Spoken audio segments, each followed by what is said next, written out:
یہ منتشا خان ہیں، ان کا سوال ہے کیا ہے، اس کا جواب سنتے ہیں اور اس کا جواب سن کر دیتے ہیں۔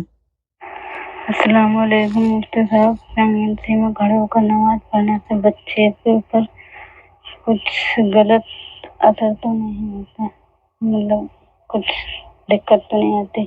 دیکھیے پریگنینسی ہے، بچہ پیٹ میں آ گیا ہے، اللہ کا شکر ہے، اللہ کی نعمت ہے، لہذا بچہ اگر پیٹ میں ہو اور آپ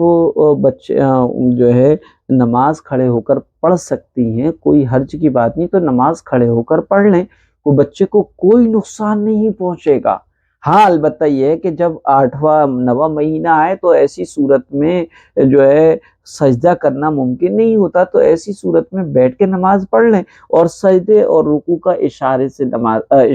سے اس کو ادا کر لیں، کیونکہ اس کا جھکنا اور پھر اس کا سجدہ کرنا ایک مشکل ہو جاتا ہے آخری جو ہے مہینے میں، یا پھر جو ہے جس کا پیٹ زیادہ نکلا ہوتا ہے اس کے لیے پریشانی ہوتی ہے۔ تو فرض نماز اور واجب نماز جب تک آپ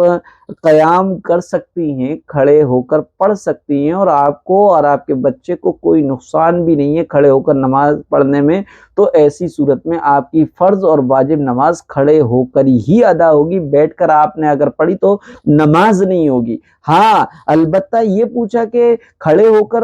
نماز پڑھنے سے بچے کو نقصان، تو بچے کو کوئی نقصان نہیں ہے شرعی اعتبار سے، ڈاکٹری اعتبار سے ہو تو ہو، لیکن شریعت میں اگر کوئی حاملہ عورت کھڑے ہو کر نماز پڑھے تو اس کے حمل میں کوئی بھی نقصان نہیں آتا ہے۔ یہ کہہ رہی ہے کہ ڈاکٹر کا کہنا ہے کہ ماں کو کوئی پریشانی نہیں ہو پر بچے کو خطرہ ہو سکتا ہے، کیا یہ صحیح ہے؟ 9 مہینے میں کھڑے ہو کر نماز پڑھنے سے مجھے کوئی دقت نہیں ہے، اکٹھے کھڑے ہو کر نماز پڑھنے سے دیکھو آپ کو کوئی دقت نہیں ہے، اور بچہ بھی موو کر رہا ہے پیٹ میں اور اس کو بھی کوئی پرابلم نہیں ہے، تو کھڑے ہو کر ہی نماز پڑھیں۔ اور اگر کوئی بچے کو واقعی خطرہ ہے تو ایسی صورت میں الدین یسر، دین بہت آسان ہے، آپ بیٹھ کر بھی نماز پڑھ سکتی ہیں، لیکن اگر بچے کی جان کو خطرہ ہے اور واقعی وہ خطرہ ہے تو پھر ایسی صورت میں بیٹھ کر ہی نماز پڑھنا چاہیے، اور اگر خطرہ نہیں ہے تو پھر